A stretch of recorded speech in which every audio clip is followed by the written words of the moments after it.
আসসালামু আলাইকুম প্রিয় শিক্ষার্থীরা, আশা করি তোমরা সবাই ভালো আছো। আজকে আমি তোমাদের তড়িৎ রসায়নের 6 নম্বর লেকচারটা নিব। কেমন? তোমাদের হয়তোবা এই অধ্যায়ে সর্বোচ্চ 11 থেকে 12টা লেকচার লাগবে। কেমন? সর্বোচ্চ, এর উপরে আশা করি যাবে না, 12টার উপরে কখনো যাবে না। কেমন? এর আগে আমি চেষ্টা করব শেষ করে দেওয়ার জন্য। তাহলে যাই হোক, আজকের লেকচারটা তোমাদের অনেক অনেক গুরুত্বপূর্ণ, যেখান থেকে তোমাদের 99% তোমাদের সৃজনশীল প্রশ্ন হবে আজকের এই টপিকস থেকে। বুঝতে পারছো? তো সুতরাং আমরা শুরু করতে যাচ্ছি। তাহলে আজকের আলোচ্য বিষয় হচ্ছে কোষ বিভব সম্পর্কিত গাণিতিক সমস্যা, যেখানে আমরা গত ক্লাসে 2টা বা 3টা অঙ্ক আলোচনা করেছিলাম। আর হচ্ছে দ্রবণ রাখার উপযুক্ত পাত্র ও এর গাণিতিক সমস্যা, অর্থাৎ আমরা বলি পাত্র নির্বাচন, অর্থাৎ আমরা যে বিভিন্ন ধরনের দ্রবণ রাখবো, কোন পাত্রে রাখা যাবে কি যাবে না, এই সংক্রান্ত গাণিতিক সমস্যা আমরা দেখাবো। কেমন? ওকে, তাহলে প্রথমে আমি আসি। প্রথমে একটা অঙ্ক দেওয়া আছে এখানে, জিঙ্ক 2+ এবং সিলভার প্লাস। কেমন? অর্থাৎ দুইটা তড়িৎদ্বারের জারণ বিভবের মান যথাক্রমে এত এবং এত হলে তড়িৎ কোষটির কোষ বিভব গণনা করো। কেমন? অর্থাৎ এই যে দুটো অর্ধকোষের মান দেওয়া আছে, তাহলে এই অর্ধকোষ দ্বারা গঠিত কোষটির কোষ বিভব গণনা করো। তাহলে আমি আগেই তোমাদের বলছি, তোমাদের পরীক্ষাতে কি দেওয়া থাকতে পারে? দুটি অর্ধকোষের মান দেওয়া থাকতে পারে, হয় জারণ বিভবের মান দেওয়া থাকবে, না হয় বিজারণ বিভবের মান দেওয়া থাকবে, অথবা একটা অঙ্ক দেওয়া থাকবে, একটা বিক্রিয়া দেওয়া থাকবে। এই বিক্রিয়ার আলোকে বলতে হবে কোষটার কোষ বিভব কত, অথবা কোষটা স্বতঃস্ফূর্তভাবে ঘটবে কিনা ইত্যাদি। এমনও হতে পারে তোমাকে বলবে উদ্দীপকের দুটো অর্ধকোষ দেওয়া আছে, এই অর্ধকোষ দ্বারা গঠিত কোষটা স্বতঃস্ফূর্তভাবে ঘটবে কিনা। ঠিক আছে? তাহলে স্বতঃস্ফূর্তভাবে ঘটার শর্ত হচ্ছে সেল বিভবের মান বের করব। প্রমাণ সেল বিভবের মান বের করার পর যদি ধনাত্মক হয় স্বতঃস্ফূর্তভাবে ঘটবে, আর ঋণাত্মক হলে স্বতঃস্ফূর্তভাবে ঘটবে না। আচ্ছা, যাই হোক, আমরা শুরু করি। আরেকটা অঙ্ক দিছি আমি, এটা আমি পরে দেখাবো। 2 নম্বর অঙ্কটা, এখানে 2টা অঙ্ক দিছি। তাহলে প্রথম অঙ্কটা আমরা করি, সেটা হচ্ছে তড়িৎ কোষটি হলো। কেমন? তড়িৎ কোষটি হলো। তো এই দুইটা দ্বারা আমরা একটা তড়িৎ কোষ গঠন করব। তাহলে কে অ্যানোড কে ক্যাথোড আমি কেমনে বুঝবো? কোন অর্ধকোষটি জারণ হিসাবে কাজ করবে, কোন অর্ধকোষটি বিজারণ হিসাবে কাজ করবে, আমরা কিভাবে বুঝবো? তাহলে আমি তোমাদের একটা কথা বলেছি, যদি অর্ধকোষের মান দেওয়া থাকে তাহলে অ্যানোড এবং ক্যাথোড নির্বাচন করবে কি দ্বারা? এই জারণ বা বিজারণ বিভবের মান দ্বারা। যদি দুটি অর্ধকোষের জারণ বিভবের মান দেওয়া থাকে, যার জারণ বিভব বেশি সেটি অ্যানোড, ওকে, অপরটি ক্যাথোড। আর যদি বিজারণ বিভবের মান দেওয়া থাকে, যে বিজারণ বিভবের মান কম সেটি অ্যানোড। আমরা শুধু অ্যানোডটা যাচাই করব, আর অপরটা কি ক্যাথোড হবে। ওকে, তাহলে খেয়াল করো, দুইটারই আমরা কি জারণ বিভবের মান দেওয়া আছে। তাহলে দেওয়া আছে কোনটার বেশি, সেটা হবে অ্যানোড। তাহলে দেখো, এটা আছে প্লাস 0.76 ভোল্ট, এটা হচ্ছে মাইনাস। তাহলে অবশ্যই এই 0.76 ভোল্ট এটা মান বেশি। তাহলে কি? তাহলে জিঙ্ক, এই ক্ষেত্রে এই যে অর্ধকোষটা, অর্থাৎ এই যে তড়িৎদ্বারটা, জিঙ্ক তড়িৎদ্বার, এখানে এটা কি হিসাবে কাজ করবে? এই যে একটা অর্ধকোষ জিঙ্ক 2+, এই অর্ধকোষটা এখানে জারণ হিসাবে কাজ করবে, অর্থাৎ এই ক্ষেত্রে সে অ্যানোড হিসাবে কাজ করবে। তাহলে আমরা লিখলাম অ্যানোড অর্ধকোষ বিক্রিয়া, অর্থাৎ জিঙ্ক কি করবে? দুইটাই যে জিঙ্ক 2+, অর্থাৎ দুইটা ইলেকট্রন ছেড়ে দিয়ে জিঙ্ক 2+। তো প্রথমে আমরা লিখবো, দেখো তড়িৎ কোষটি হলো বাম দিকে জারণ, ডান দিকে বিজারণ। তাহলে আমরা অলরেডি জেনে গেছি কে জারণ করবে, কে বিজারণ করবে। জিঙ্কের জারণ করবে, আর সিলভারের কি হবে? বিজারণ করবে। তো জিঙ্ক 2+, লবণ সেতু, তারপর সে বিজারণ, এটা কি হবে? বিজারণ। তো বিজারণ হলে উল্টা হবে, প্লাস আগে হবে, তারপর ধাতুটা হবে। আচ্ছা, তাহলে এবারে অ্যানোড অর্ধকোষ বিক্রিয়া, জিঙ্ক দুটি ইলেকট্রন ছেড়ে দিয়ে জিঙ্ক 2+ আয়ন। তাহলে এর প্রমাণ জারণ বিভবের মান কত? Zinc 2+, 0.76 volt. তার মানের কোনো পরিবর্তন হবে না, দেওয়া আছে জারণ বিভব, গড়ছো সে জারণ, চিহ্নের কোনো পরিবর্তন হবে না। ক্যাথোড অর্ধকোষ বিক্রিয়া আমরা কিন্তু একটু দেখাই। প্রথম কি করবে? জিঙ্ক দুটি একটা ইলেকট্রন গ্রহণ করে, সিলভার একটি ইলেকট্রন গ্রহণ করে সিলভার ধাতুতে পরিণত হবে। এখন সমতা করার জন্য আমি এটাকে 2 দিয়ে গুণ দিছি, সিম্পল একটা সমতা, কারণ দুইটা ইলেকট্রন গ্রহণ করার জন্য 2টা সিলভার আয়ন লাগবে। তো 2টা ইলেকট্রন গ্রহণ করে 2টা সিলভার ধাতু। কেমন? ওকে, তাহলে তার বিজারণ বিভব, তো বিজারণ হলে কি হয়, আগে চার্জ পরে ধাতু, কেমন? দেখো তার দেওয়া আছে জারণ বিভবের মান মাইনাস, কোথায়, এই যে মাইনাস মান দেওয়া আছে, তো এটা কি, যেহেতু সে বিজারণ করছে চিহ্নটা পরিবর্তন হয়ে যাবে, 0.799 ভোল্ট। আচ্ছা, তারপর কোষ বিক্রিয়া যোগ করে দিলাম, zinc silver 2 plus ion, zinc 2 plus ion 2 silver. আচ্ছা, অর্থাৎ এই যে কোষটা, এই কোষটার প্রমাণ কোষ বিভব বা সেল বিভব, অর্থাৎ অ্যানোডের জারণ বিভব, ক্যাথোডের বিজারণ বিভব, ঠিক আছে। তারপর মান দুটো বসাই দিয়ে কি হয়েছে, 1.99। তাহলে আমরা অ্যান্সার লিখবো কি, অর্থাৎ কোষটির কোষ বিভব এত। আর যদি বলে কোষটা স্বতঃস্ফূর্তভাবে ঘটবে কিনা, যদি বলে উদ্দীপকের যে দুইটি অর্ধকোষ দেওয়া আছে, অর্ধকোষ দ্বারা গঠিত কোষটা স্বতঃস্ফূর্ত ঘটবে কিনা, তাহলে যেহেতু সেলভিয়ার মান কি আসছে, ধনাত্মক আসছে, অর্থাৎ কোষটা স্বতঃস্ফূর্তভাবে ঘটবে। ওকে, আচ্ছা, তুমি ইচ্ছা করলে একটু সংক্ষিপ্তভাবে অঙ্কটা করতে পারো, কেমন? আচ্ছা, তোমাকে যদি শুধু বলে উদ্দীপকের কোষটা বা দুটি অর্ধকোষ দ্বারা গঠিত কোষটি কোষ বিভব গণনা করো, তাহলে তুমি এটুক দিলে অঙ্কটা হবে, কাটতে পারবে না। তুমি লাগো তড়িৎ কোষটি হলো এত, আর এই কোষটির প্রমাণ কোষ বিভব, এটুক দিয়ে অ্যান্সার দিলে তোমার হয়ে যাবে, কাটবে না, কেমন? আর তোমাকে যদি বলে দুটি অর্ধকোষ দ্বারা গঠিত কোষটি গঠনপূর্বক বা তাদের কোষ বিক্রিয়া উল্লেখ পূর্বক বিক্রিয়াটা স্বতঃস্ফূর্তভাবে ঘটবে কিনা, বা বিক্রিয়াটির কোষ বিভব গণনা করো, তখন তোমাকে বিক্রিয়া দিতে হবে। আর যদি বিক্রিয়া উল্লেখ না করে, বিক্রিয়া না দিয়ে সংক্ষিপ্ত করলো, তুমি ফুল মার্কস পেয়ে যাবা। ওকে, তুমি চেষ্টা করবা ফুল বিক্রিয়াগুলো করে দেওয়াটাই ভালো, কেমন? আচ্ছা, আমি এই সংক্রান্ত আর একটা অঙ্ক করব, ঠিক আছে। এই যে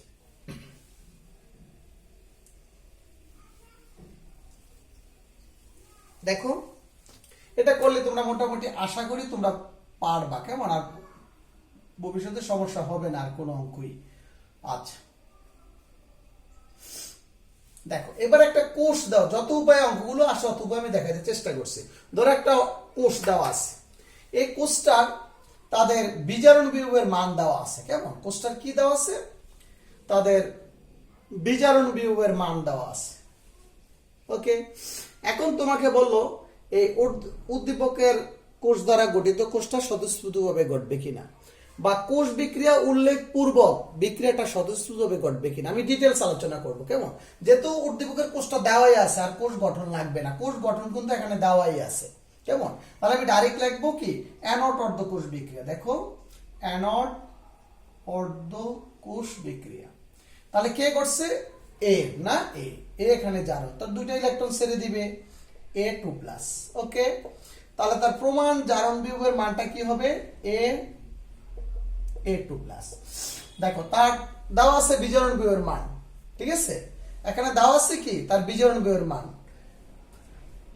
বিজারণ বিভবের মানটা কি, ঘটছে সে জারণ, ঠিক আছে, তাহলে চিহ্নটা কি হবে, চিহ্নটা মাইনাস হয়ে যাবে, 0.44 ভোল্ট। ওকে, চিহ্নটা মাইনাস হবে। এবার ক্যাথোড অর্ধকোষ বিক্রিয়া, ক্যাথোড অর্ধকোষ বিক্রিয়া কে ঘটবে, বি। তো বি একটা ইলেকট্রন গ্রহণ করে, বি হবে, যেহেতু দুটি ইলেকট্রন ত্যাগ করবে তাই এটাকে 2 দিয়ে গুণ দিতে হবে, সিম্পল সমতা, তোমরা এগুলো পারবা। তাহলে কি হবে, বি এর কি হচ্ছে, বিজারণ ঘটছে। তারপরে এখানে 2 দেওয়ার আর দরকার নাই, কেমন? এটা বিজারণই বুঝাচ্ছে। তাহলে ওর কি হবে, ওর দেওয়া আছে দেখো 0.79 ভোল্ট, তাহলে এটাই হবে, কেমন? আর চিহ্নের পরিবর্তন হবে না, কারণ ওর বিজারণী দেওয়া আছে 79 ভোল্ট। ওকে, আচ্ছা, তাহলে আমরা, আচ্ছা আমার লেকচার শিটে মনে হয় অঙ্কটা একটু আমি দেখে নেই, এই মানটা মাইনাস দেওয়া আছে, একটু আমার ভুল হয়েছে, কেমন? এই মানটা মাইনাস দেওয়া আছে, তো মানটা কি হয়ে যাবে, প্লাস, যেহেতু তার বিজারণের মান দেওয়া আছে, জারণ করছে, চিহ্নটা পরিবর্তন হবে, এটা একটু কারেকশন করে নিলাম, কেউ এটা মাইনাস দেওয়া আছে। আচ্ছা, এবার আমরা যোগ করে দিব, যোগ করলে কি আসবে, কোষ বিক্রিয়া A2B plus A2 plus 2B। ওকে, এবার অর্থাৎ আমি আর বাংলা কথা লিখলাম না, কোষটির কোষ বিভব, প্রমাণ কোষ বিভব, কেমন? ইনোড সেল, অ্যানোডের জারণ বিভব, ক্যাথোডের বিজারণ বিভব, A2 প্লাস, কেমন?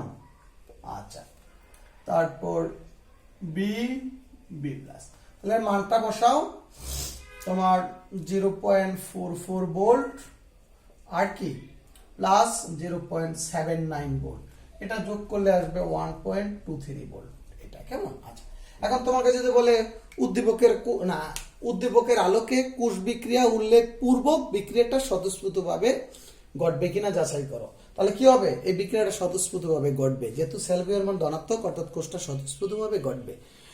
তো আশা করি তোমরা এই ধরনের অঙ্ক আসলে পারবা। কেমন? তাহলে আবার একটু বলে দেই, যদি স্যার অর্ধকোষের মান দেওয়া থাকে তাহলে কাকে আমি অ্যানোড ধরবো, কাকে ক্যাথোড ধরবো, কোনটা আমরা মান থেকে, কেমন, মান থেকে ধরবো। আর যদি একটা বিক্রিয়া দেওয়া থাকে, বিক্রিয়ার আলোকে আমি অ্যানোড ক্যাথোড নির্বাচন করব। ওকে, আরেকটা অঙ্ক একটু দেখো, যেটা হচ্ছে তোমার ছোট অঙ্ক এটা, সেটা হচ্ছে নিম্নের একটা অঙ্ক দেখো, জিঙ্ক কপার সালফেট। কেমন? তা কি হয়েছে এখানে? জিঙ্ক সালফেট আর কপার। কেমন? এখন দেওয়া আছে, ধরো দেওয়া আছে তোমার কোষটির ইনট সেল, প্রমাণ সেল বিহেভিয়ার মান দেওয়া আছে 1.10 ভোল্ট। কেমন? আর দেওয়া আছে তোমার জিঙ্কের প্রমাণ জারণ বিভব, জিঙ্ক 2+ -76 ভোল্ট। ওকে, এই মানটা দেওয়া আছে। এখন বলছে উদ্দীপকের আলোকে বা এক কোষটির আলোকে, প্রশ্ন হচ্ছে কপারের, তাহলে কপারের জাস্ট এমসিকিউর অঙ্ক আসবে, কপারের বিজারণ বিভবের মান নির্ণয় করো, বিজারণ বিভবের মান নির্ণয় করো। কেমন? আচ্ছা, তাহলে এবার লাগবে উদ্দীপক অনুসারে তড়িৎ কুষ্টি হলো। এখানে আমার ডিটেলসে যাওয়ার কোনো দরকার নাই। কেমন? তড়িৎ কুষ্টি হলো, তড়িৎ কুষ্টি হলো কি হবে? জিঙ্ক 2+ লবণ সেতু কপার 2+ কপার। দেখো এখান থেকে আমি যাচ্ছি, যেহেতু বিক্রিয়া দেওয়া আছে, কারে আমি অ্যানোড ধরবো, কাকে, এটা কিন্তু অ্যানোডের বিক্রিয়া, এটা কি ক্যাথোডের বিক্রিয়া, বা এটা বাম তড়িৎদ্বার বিক্রিয়া, ডান তড়িৎদ্বার, কাকে আমি বাম তড়িৎদ্বার বা অ্যানোডের বিক্রিয়া হিসাব করব। দেখো এখানে কিন্তু তুমি আসো, এই জিঙ্ক কিন্তু জিঙ্ক 2+, ঠিক না? আর কপার এখানে 2+, আর এখানে কপার 0। তো জিঙ্কের জারণ করছে, এই কারণে আমরা জিঙ্কের যে অর্ধকোষের বিক্রিয়াটা হবে জারণ, আর কপারের অর্ধকোষের বিক্রিয়াটা হবে বিজারণ। এখন আমরা এখান থেকে ধরো আমরা লিখবো ইনট সেল। কেমন? ইনট সেল, অ্যানোডের জারণ বিভব জিঙ্ক 2+, কপার 2+ আর কপার। ওকে, এখন মানগুলো বসায় দেয়। মান দেওয়া আছে 1.10 ভোল্ট, বা আর এটার মান দেওয়া আছে 0.76 ভোল্ট। ওকে, আচ্ছা, তাহলে আমরা এখান থেকে পেয়ে যাব কপার 2+ কপার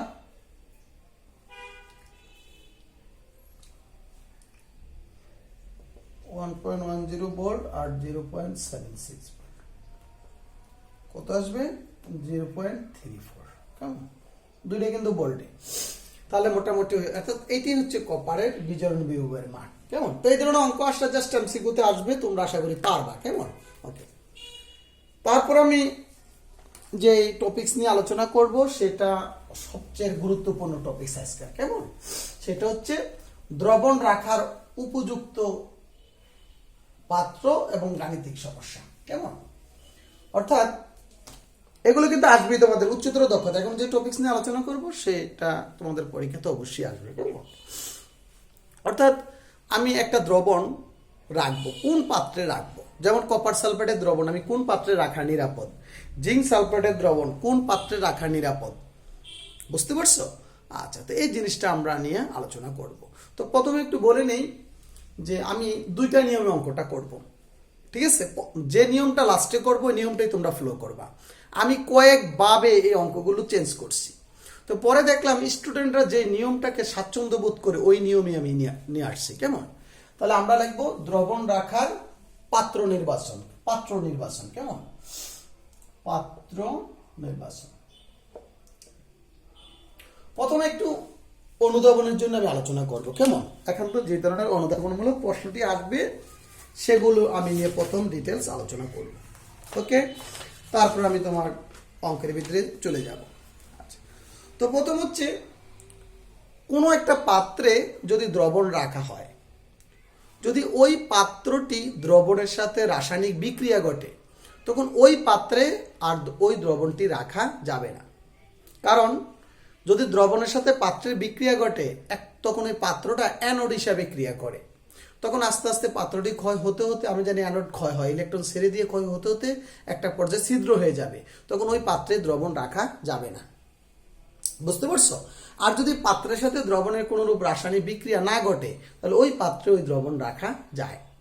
বুঝতে পারছো? এটা হচ্ছে আমাদের মূল থিম। এখন তোমাকে এখানে একটা প্রশ্ন আসলো যে তোমার এরকম অনুধাবনমূলক একটা প্রশ্ন আসলো, যে অনুধাবনমূলক একটা প্রশ্ন তোমাকে দিয়ে দিল। যেমন আমি একটু দিল, আগে আমরা অনুধাবনমূলক প্রশ্ন আলোচনা করব, তারপর সৃজনশীল প্রশ্ন চলে যাবে। কেমন? একটা প্রশ্ন আসলো, জিঙ্ক পাত্রে ফেরাস সালফেট দ্রবণ রাখা যাবে কি? ব্যাখ্যা করো। কেমন? ব্যাখ্যা করো।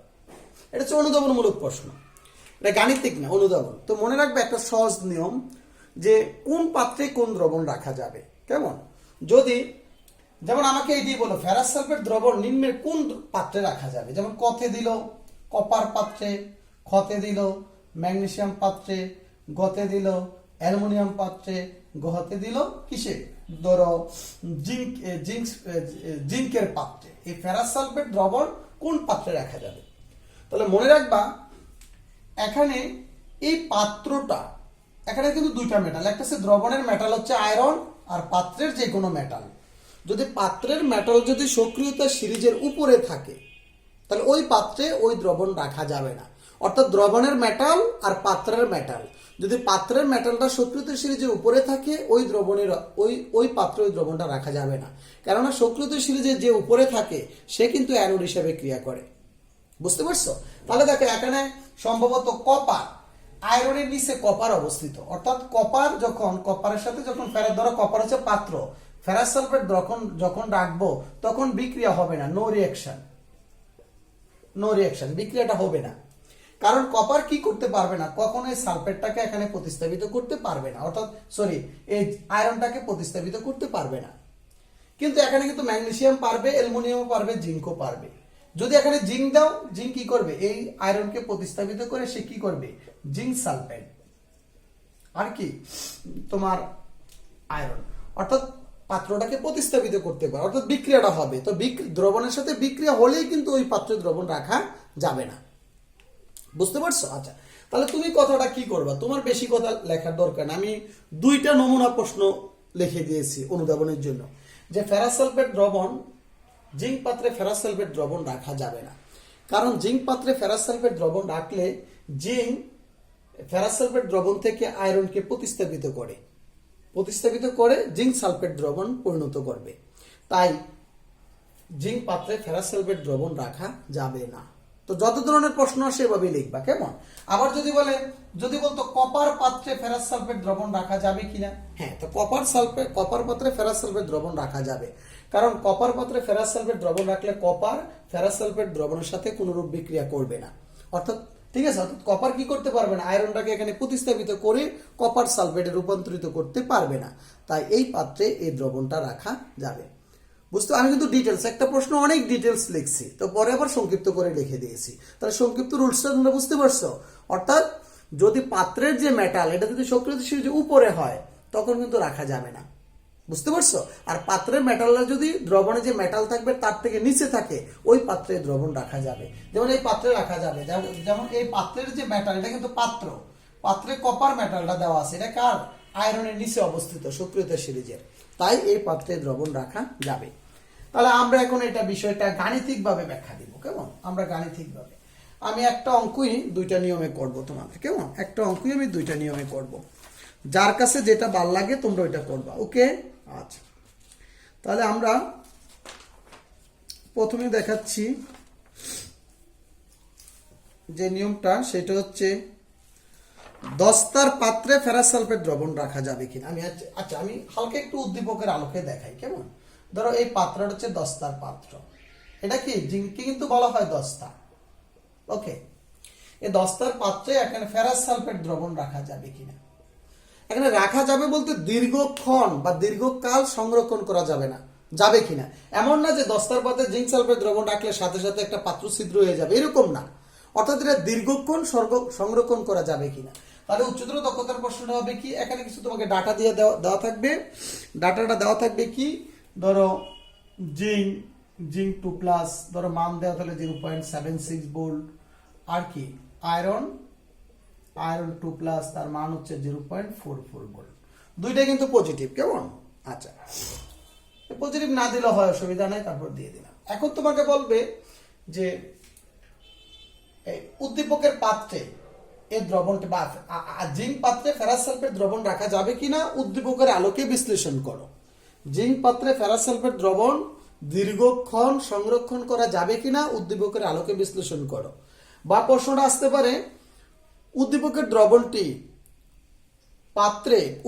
পাত্রে দ্রবণটি সংরক্ষণ করা যথার্থ হয়েছে কি গাণিতিকভাবে বিশ্লেষণ করো। বিভিন্ন ভাবে প্রশ্নটা আসতে পারে। আচ্ছা, যাই আসুক, তাহলে আমি বলছি তোমাকে দুইটা ভাবে অঙ্কটা করতে পারবো। তাহলে এখানে একটা সম্পূর্ণ ডিফারেন্স একটা নিয়ম বলি, সেটা হচ্ছে এই পাত্র নির্বাচনের ক্ষেত্রে সব সময় পাত্রটাকে অ্যানোড হিসাবে কল্পনা করবা, সব সময়, ঠিক আছে? এখানে যে মান দেওয়া আছে মান দিকে আমরা তাকাবো না। আমি প্রথমে বলছি বিক্রিয়া দেওয়া থাকলে অ্যানোড ক্যাথোড যাচাই করব কিসের থেকে, বিক্রিয়া থেকে। আর যদি অর্ধকোষের মান দেওয়া থাকে অ্যানোড ক্যাথোড যাচাই করব অর্ধকোষের জারণ বা বিজারণ বিভবের মান থেকে। আর যদি পাত্র নির্বাচনের অঙ্ক আসে আমরা সর্বদাই পাত্রটাকে অ্যানোড হিসেবে বিবেচনা করব। অ্যানোড হিসেবে বিবেচনা করার পর যদি বিক্রিয়া হয় ওই পাত্রে দ্রবণ রাখা যাবে না, আর যদি বিক্রিয়াটা না হয় ওই পাত্রে দ্রবণটা রাখা যাবে। ওকে, তাহলে দেখো, তাহলে আমি প্রথমেই অঙ্কটা শুরু করলাম, যেটা সেটা হচ্ছে আচ্ছা, তাহলে আমি যেটা করব সেটা হচ্ছে প্রথমে লিখব পাত্রটিকে তোমার আচ্ছা, আমি তো বিকল্পটা করতে যাচ্ছি না। আচ্ছা, দাঁড়াও একটু,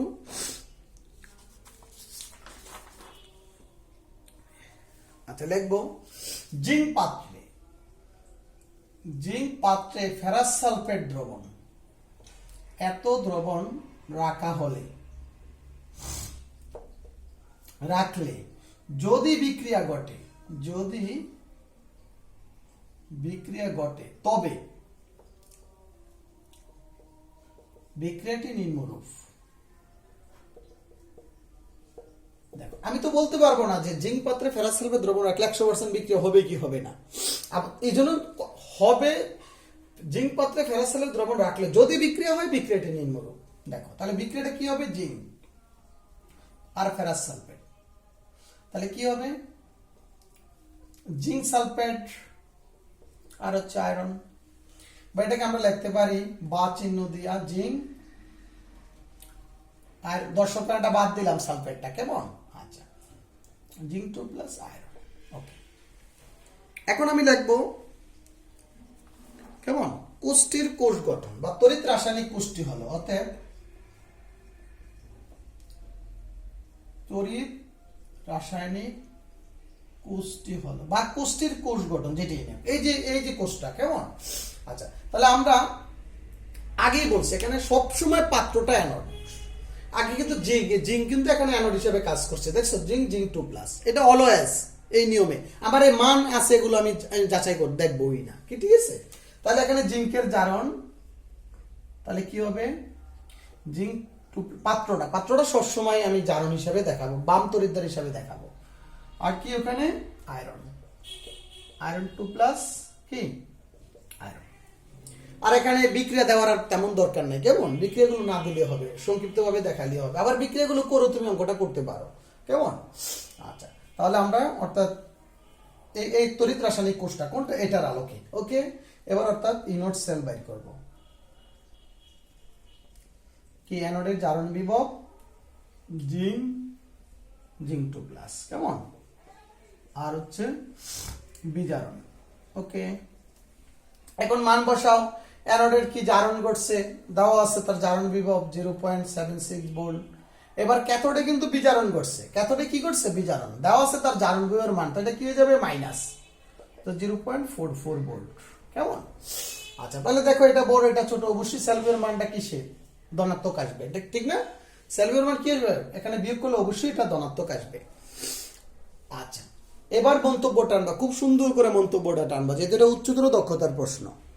যেহেতু স্যালভিওর মান ধনাত্মক, তাই এই কোষটা স্বতঃস্ফূর্তভাবে ঘটবে, অর্থাৎ এই ক্ষেত্রে পাত্রটি অ্যানোড হিসাবে ক্রিয়া করবে। কি হিসাবে ক্রিয়া করছে? পাত্রটি অ্যানোড হিসাবে। তাই জিঙ্ক কি করবে? ইলেকট্রন ছেড়ে দিয়ে জিঙ্ক 2+ আয়ন হিসাবে আসবে, অর্থাৎ এক পর্যায়ে এই পাত্রটি ছিদ্র হয়ে যাবে, অর্থাৎ এই পাত্রের দীর্ঘক্ষণ এই দ্রবণটি সংরক্ষণ করা সম্ভব না, বা উদ্দীপকের পাত্রটি নির্বাচন যথার্থ হয় নাই। বুঝতে পারছো? তাই মন্তব্যগুলো সুন্দর করে আমি প্রত্যেকটা অঙ্কের মন্তব্য দিয়ে দিছি, বুঝছো? অর্থাৎ স্যালভিওর মান ধনাত্মক আসলে এই পাত্রে দ্রবণ রাখা যাবে না। ওকে, যেহেতু স্যালভিওর মান ধনাত্মক রাখছো, তাহলে পাত্রটা কি এক্ষেত্রে অ্যানোড হিসেবে ক্রিয়া করছে। আর যদি ঋণাত্মক রাখতো, তাহলে পাত্রটা এক্ষেত্রে অ্যানোড হিসেবে ক্রিয়া করবে না। বুঝতে পারছো? পাত্রটা অ্যানোড হিসেবে ক্রিয়া করবে না, তাহলে এই পাত্রে দ্রবণ রাখা যাবে। আর অর্থাৎ অ্যানোড হিসেবে যদি ঋণাত্মক আসে, তাহলে বলবো বিক্রিয়া হবে না, অর্থাৎ পাত্রের সাথে দ্রবণের বিক্রিয়া হবে না, তাই এই পাত্রে দ্রবণ রাখা যাবে। যেহেতু এখানে স্যালভিওর ধনাত্মক আসছে, তাই এই পাত্রের পাত্রের সাথে দ্রবণের বিক্রিয়া ঘটছে, পাত্রটি অ্যানোড হিসেবে ক্রিয়া করছে, তাই পাত্রটি আস্তে আস্তে ক্ষয় হয়ে এক পর্যায়ে কি হয়ে যাবে? ছিদ্র হয়ে যাবে। তাই এই পাত্রে এই দ্রবণ রাখা যাবে না। আশা করি তোমরা বুঝতে পারছো। কেমন? এই অঙ্কটা আমি বিকল্প নিয়মে করি। কেমন? আচ্ছা, একটু বিকল্প নিয়মে করে দেখাই। আচ্ছা, আমি বলছি একটা অঙ্ক, আমি আর একটা অঙ্ক করব। বুঝতে পারছো? ওকে, তাহলে আমি দেখেছি মোটামুটি স্টুডেন্টরা বিকল্প নিয়ম যেটা আমি করবা, ওই নিয়মটা স্টুডেন্টরা স্বাচ্ছন্দ্য বোধ করে। সব স্টুডেন্ট 99% স্টুডেন্ট ওই নিয়মটাই স্বাচ্ছন্দ্য বোধ করে। কিন্তু কোন এক সময় কিন্তু আমার এই অঙ্কটা, এই নিয়মটা সবচেয়ে আমার কাছে ভালো লাগতো, কিন্তু এখন আমি স্টুডেন্টরা যেটা ভালো মনে করে ওইটাই দেব। কারণ আমরা একটু আগে যে স্যালভিওর মান গণনা করছি, ওই অঙ্কটা আর এই নিয়মটা 99% এক। বুঝতে পারছো তো? যার কারণে স্টুডেন্টরা নতুন একটা রুলস মাথায় আনতে চায় না। আর বিক্রিয়া স্টুডেন্টরা পছন্দ করেন, এই যে বিক্রিয়াটা করে বিক্রিয়া হবে কি হবে না এটা মাথায় অনেক সময় আনতে পারে না। যার কারণে আমি বিকল্প নিয়মটা দেখাই। কেমন? বিকল্প তো তোমরা চেষ্টা করবা বিকল্প নিয়মী অঙ্কটা করতে। কেমন? তা বিকল্প নিয়মী অঙ্ক করতে কি লাগবে? যারা অনেক ভালো স্টুডেন্ট, খুব সুন্দর একটা হেডলাইন করতে পারো যে কোনো পাত্রের সাথে যদি দ্রবণের রাসায়নিক বিক্রিয়া ঘটে, তাহলে ওই পাত্রে ওই দ্রবণ রাখা যাবে না। অর্থাৎ যদি স্যালভিওর মান ধনাত্মক হয়, তখন ওই পাত্রে দ্রবণ রাখা যায় না। আর যদি স্যালভিওর মান ঋণাত্মক হয়, তখন ওই দ্রবণের সাথে পাত্রের কোনরূপ রাসায়নিক বিক্রিয়া ঘটে না, অর্থাৎ ওই পাত্রে দ্রবণ রাখা যাবে। খুব সুন্দর করে, যেহেতু 4 নাম্বার দিয়ে আসবে, হেডলাইনটা করে নিতে পারো। কেমন? আচ্ছা, এটুক লেখার পর লেখবা পাত্রটিকে অ্যানোড হিসেবে বিবেচনা করে। কেমন? পাত্রটিকে সব সময় পাত্র মান দেখবো না, আমরা মানের দিকে তাকাবো না। পাত্রটিকে অ্যানোড হিসাবে বিবেচনা করে সম্ভাব্য বিক্রিয়াগুলো নিম্নরূপ। এই নিয়মটা স্টুডেন্টরা পছন্দ করে আগের মতো। তাহলে অ্যানোড অর্ধকোষ বিক্রিয়া কি লিখবা? অ্যানোড অর্ধকোষ বিক্রিয়া। পাত্র এই মানকে জারণবিহর মান কেটটা দেওয়া আছে, কে উপরে কে নিচে বা কার বেশি কার কম, এগুলো আমরা বিবেচনাই করব না। শুধু কি করব? পাত্র অ্যানোড। এখানে পাত্রটা হচ্ছে জিঙ্ক, এই যে জিঙ্কের মান দেওয়া আছে, কিন্তু জিঙ্কের আমি অ্যানোড দেখাবো। জিঙ্ক দুটো ইলেকট্রন ছেড়ে দিয়ে কি হবে? জিঙ্ক 2+। ওকে, এখানে ডিটেলস আমরা বিক্রিয়াগুলো লিখবো আগের মতো করে। তাহলে তার কি প্রমাণ? জারণ বিভবের মান কত হবে? দেখো তার দেওয়া আছে জারণ, ঘটছে জারণ, চিহ্নের কোনো পরিবর্তন হবে না। এবার ক্যাথোড অর্ধকোষ বিক্রিয়া কি হবে বলো তো? ক্যাথোড অর্ধকোষ বিক্রিয়াটা আসবে কে আয়রন। কেমন? ও দুটো ইলেকট্রন ছেড়ে দিয়ে গ্রহণ করে আয়রন প্লাস। তাহলে ওর করছে কিন্তু বিজারণ। আয়রনের কি একটা যদি জারণ ঘটে, আরেকটা অটোমেটিক বিজারণ, এটার চিন্তা করার দরকার নাই। তোর দেওয়া আছে জারণ বিভবের মান, চিহ্নটা কি হয়ে যাবে? বিপরীত হবে। কেমন? আচ্ছা, এখন যোগ করো। যোগ করলে কি আসবে? কোষ বিক্রিয়া জিঙ্ক আয়রন 2+, তাহলে কি জিঙ্ক 2 প্লাস আয়রন। ওকে, এখন লাগবে অর্থাৎ কোষ বিভব, প্রমাণ কোষ বিভব। কেমন? আর বাংলা লিখলাম না, প্রমাণ। অ্যানোডের জারণ, ক্যাথোডের বিজারণ। জিঙ্ক 2 প্লাস আয়রন 2 প্লাস আর আয়রন। আচ্ছা, মানগুলো আমি একটু দেখাই। তাহলে 0.76 ভোল্ট, ওটার কত 0.44 ভোল্ট। আচ্ছা, দুইটা ভোল্ট। তাহলে অবশ্যই সেলভিয়ার মান কি আসবে, ক্যালকুলেশনটা করে দেখো, আমি আর করলাম না। দেখো, এটা বড় এটা ছোট, বিয়োগ করলে এটা সেলভিয়ার মান ধনাত্মক আসবে। কেমন? আচ্ছা, তাহলে মানটা মনে দেখা যাচ্ছে না, আমি একটু পরিবর্তন করে দিই। হ্যাঁ, আচ্ছা দেখো, তাহলে কি আসছে দেখো তো। তাহলে সেলভিয়ার মান কি আসছে, ধনাত্মক আসছে। তাহলে আমি বলবো এবারের মন্তব্য আগের মতো করে, যেহেতু সেলভিয়ার মান ধনাত্মক, এই পাত্রে দ্রবণটা রাখা যাবে না। এটুক লেখলেও হয়ে যাবে। আর একটু ডিটেলস যারা ভালো স্টুডেন্ট অবশ্যই লেখবা, সেলভিয়ার মান ধনাত্মক কোথায় স্বতঃস্ফূর্তভাবে ঘটবে, অর্থাৎ পাত্রের সাথে দ্রবণের রাসায়নিক বিক্রিয়া ঘটবে। এই যে বিক্রিয়া ঘটে, যেহেতু পাত্রটি অ্যানোড হিসেবে ক্রিয়া করবে, আস্তে আস্তে পাত্রটি ক্ষয় হয়ে একটা পর্যায়ে পাত্রটি ছিদ্র হয়ে যাবে। তাই এই পাত্রে, অর্থাৎ জিঙ্ক পাত্রে দীর্ঘক্ষণ ফেরাস সালফেট দ্রবণ সংরক্ষণ করা যাবে না। বুঝতে পারছো? আচ্ছা, আশা করি তোমরা বুঝতে পারছো। এটা কিন্তু আসবে, যে যে কলেজের পরীক্ষা দিবে এখন 100% আসবে, কোনো ভুল নাই। কেমন? ওকে, তারপর দেখো আমরা আরেকটা, আমি আজকাল নতুন নিয়মে যাব না, কেমন, শুধু আর একটা অঙ্ক করে আমি তোমাদের কাছ থেকে বিদায় নিব। সেটা হচ্ছে কেমন, আরেকটা অঙ্ক করে, এই নিয়মের আরেকটা অঙ্ক করে। তাহলে আজকের লেকচারটা, নেক্সট লেকচারে আমরা যেগুলো নিয়ে আলোচনা করব, নান সমীকরণ। অর্থাৎ যদি কোনো দ্রবণের গণমাত্রা এবং তাপমাত্রা পরিবর্তন করি, তখন সেলভিয়ার মান কিভাবে পরিবর্তিত হবে, সেই নিয়মটা। আমরা কিন্তু এখানে শুধু 25 ডিগ্রি সেন্টিগ্রেড তাপমাত্রা একটা কোষের আর 1 মোলার গণমাত্রার কোষের কিভাবে সেলভিয়ার নির্ণয় করে, এটা আমরা শিখলাম। আর নেক্সট ক্লাসে বিভিন্ন তাপমাত্রায় এবং বিভিন্ন গণমাত্রার কোষের কিভাবে সেলভিয়ার গণনা করবে সেটা দেখাবো। বুঝতে পারছো? ওকে, তাহলে আমরা একটা অঙ্ক দেখাবো। এটা ধরো এখানে হচ্ছে অ্যালুমিনিয়ামের পাত্র। কেমন? অ্যালুমিনিয়ামের পাত্র। আর এখানে আছে ধরো তোমার জিঙ্ক। আচ্ছা আচ্ছা, আমি আরেকটা অঙ্ক দেখাই, জাস্ট এটা না, যাতে এই যে সেলভিয়ার মান ঋণাত্মক আসে যেটা। কেমন? আচ্ছা, এরকম একটা অঙ্ক দেখি আসছে কিনা আমার, যে সেলভিয়ার মান ঋণাত্মক আসে।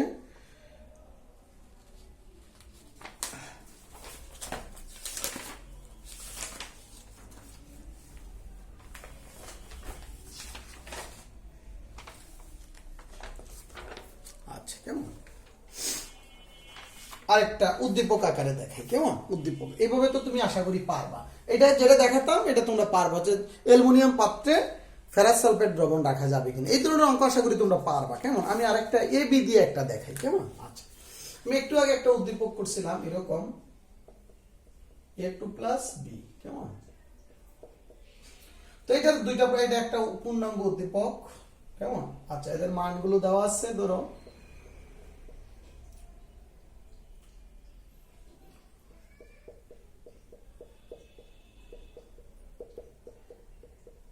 44 ভোল্ট, আর একটা আছে ধরো বি প্লাস 0.79 ভোল্ট।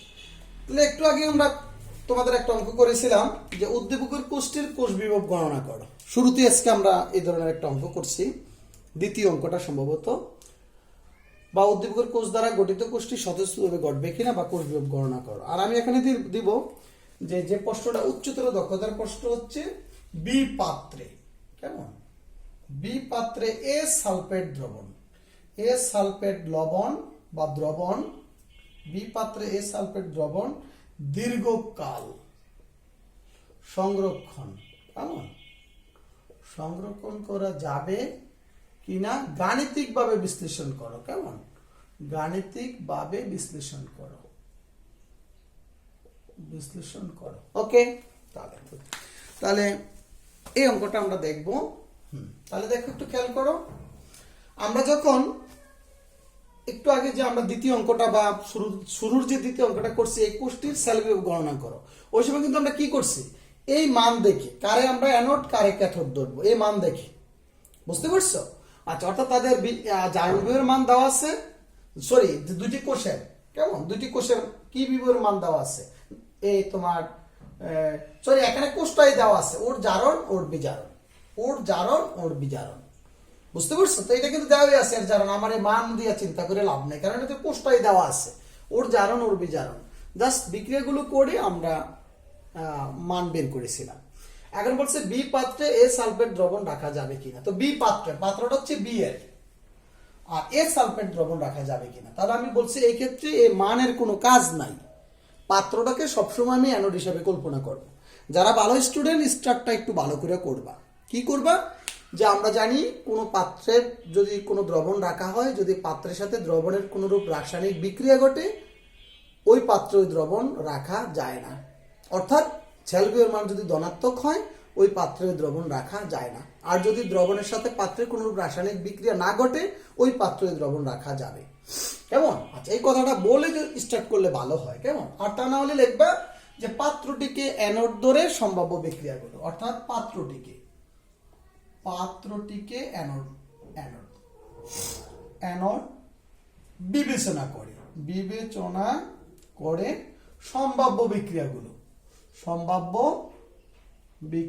আমি খুব দ্রুত লিখলাম, কেমন, লেকচারটা বড় হয়ে যাচ্ছে।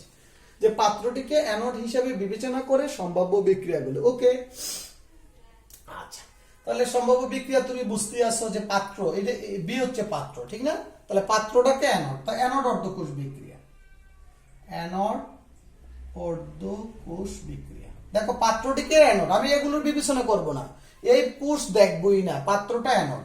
তো পাত্র বি ধরছি, কেমন, তাহলে বি কি করবে, একটা ইলেকট্রন ছেড়ে দিয়ে কি হয়, বি প্লাস। ওকে,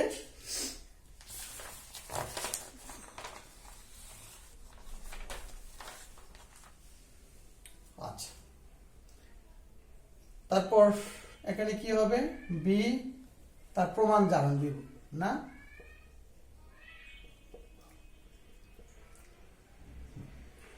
তাহলে মানটা কি দেখো, তার দেওয়া আছে কি, দেওয়া আছে বিজারণ বিভবের মান, ঘটছে কি, সরি দেওয়া আছে বিজারণ বিভবের মান, ঘটছে কিন্তু আমি জারণ, যেহেতু পাত্রটাকে আমি জারণ ধরছি, এটা কি হয়ে যাবে, -0.76 ভোল্ট, এটা আছে প্লাস, এটা হয়ে যাবে মাইনাস।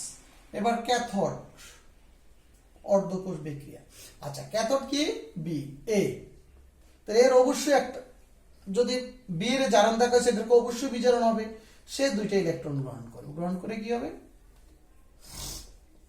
এই দেখো ইলেকট্রন সংখ্যা সমান করার জন্য, ওর কিন্তু দুইটা ইলেকট্রন, তোর দুইটা ইলেকট্রন কে দিবে, ও, এই জন্য এটাকে 2 দিয়ে গুণ দিয়ে দাও, অর্থাৎ 2 নং সমীকরণটাকে 2 দিয়ে গুণ দিয়ে দিলাম, আর এটার সাথে আমি যোগ, আচ্ছা এটা একটা মানটা একটু লিখে নিই, তাহলে এটা কি হবে বলো তো, এর জারণ, ঠিক না, প্রমাণ জারণ, A2 প্লাস, সরি বিজারণ। তো তার কি করছে, তার দেখো, তার কিন্তু জারণ বিভবের মান দেওয়া আছে, সরি তার কিন্তু বিজারণ বিভবের মান দেওয়া আছে, ঘটছ বিজারণ, আমরা এখানে ঘটছ, তার মানের কোনো পরিবর্তন হবে না। ওকে, এবার আমরা লিখব কোষ বিক্রিয়া, তাহলে কি হবে, 2b প্লাস A2, আর কি হবে 2b প্লাস আর হচ্ছে A। ওকে, এখন লিখবো, অর্থাৎ প্রমাণ কোষ বিভবের মান আমরা বের করব, প্রমাণ সেল বিভব। তাহলে কি অ্যানোডের জারণ বিভব, ক্যাথোডের বিজারণ বিভব, অ্যানোডে কি, অ্যানোড কিন্তু পাত্র, তো B2 প্লাস, B প্লাস, আর হচ্ছে কি A2 প্লাস A। এখন মান বসাও, ওর মান আসছে কত, -0.76 ভোল্ট, আর ওর 0.44 ভোল্ট, কেমন, তাহলে করলে কত আসে, -1.23, কেমন, -1.23 ভোল্ট।